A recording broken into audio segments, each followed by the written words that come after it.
Hello everybody, I'm Nic Butler. I'm the historian at the Charleston County Public Library. And during this coronavirus hiatus from having open libraries where you could come and see me do a live program, I am here in downtown Charleston to try to answer some questions that I've heard about Charleston history, and maybe we'll turn this into a regular feature for the Charleston County Public Library in the future. So we'll see. I would like to talk a little bit today about ballast stones and street paving in Charleston.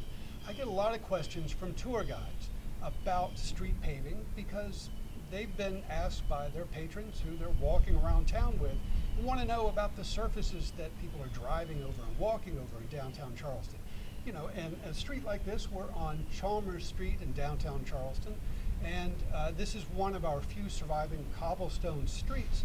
And a lot of people wonder, well, is this the original paving? And how can we date this paving?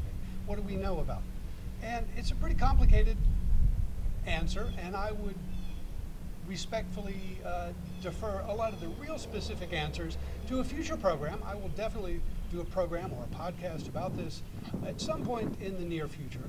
But in the interim, I'd like to just say a few general things about it. So I've got in my hand here a European ballast stone. This is some kind of a stone that came across the ocean to Charleston. We don't have any native stone in the Low Country except phosphate. But stones like this we don't have any of. So this rock came to us by way of ballast in the hold of a ship at some point in the distant past. We have no way of dating when this particular stone or any general stone came to Charleston. But cobblestones like you see here in Chalmers Street were not being used for street paving in the 18th century. And that's a misconception that a lot of people have. This is not colonial era paving. In the colonial era, there was actually a practice of the government impounding unwanted ballast stones that came in from incoming ships from Europe and using them to shore up the waterfront fortifications.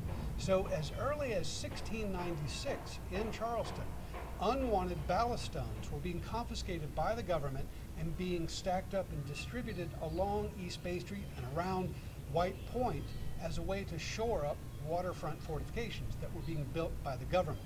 So that was in practice all the way through the colonial period. And even in the 1720s, the government of South Carolina talked about appointing an official they called the Yeoman of the Ballast.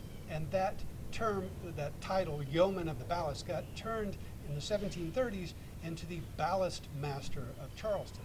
And John Ballantyne was the first Ballast Master of Charleston. He had a flat boat. He collected ballast and he floated it out to the waterfront fortifications and dumped it out. And that practice was going on all through the colonial era. After the American Revolution, we got rid of our waterfront fortifications here in Charleston, and we no longer needed these ballast stones for that purpose.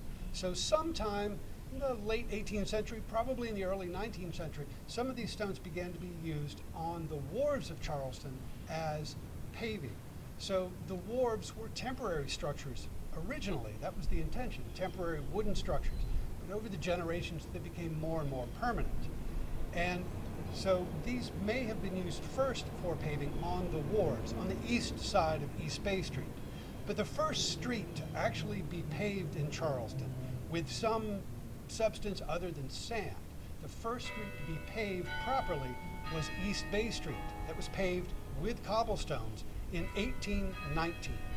That was the first of the streets. So we're here in Chalmers Street. This street was originally just a narrow alley. It was a sandy lane that was about 10 to 15 feet wide, which was less than half of what you see here today. In 1822, the city of Charleston, in collaboration with the state of South Carolina, decided to build a records holding facility that would be fireproof here in Charleston. That building, known as the Fireproof Building, was authorized about 1822, completed in 1827. It's now a museum run by the South Carolina Historical Society here on Chalmers Street.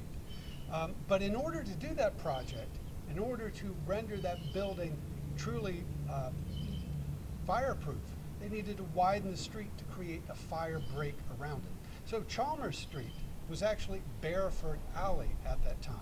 and the alley was widened by extending this end of Chalmers Street to the north and the end of Chalmers Street to the west, behind the camera, and to the south. That was widened to the south where the fireproof building is now.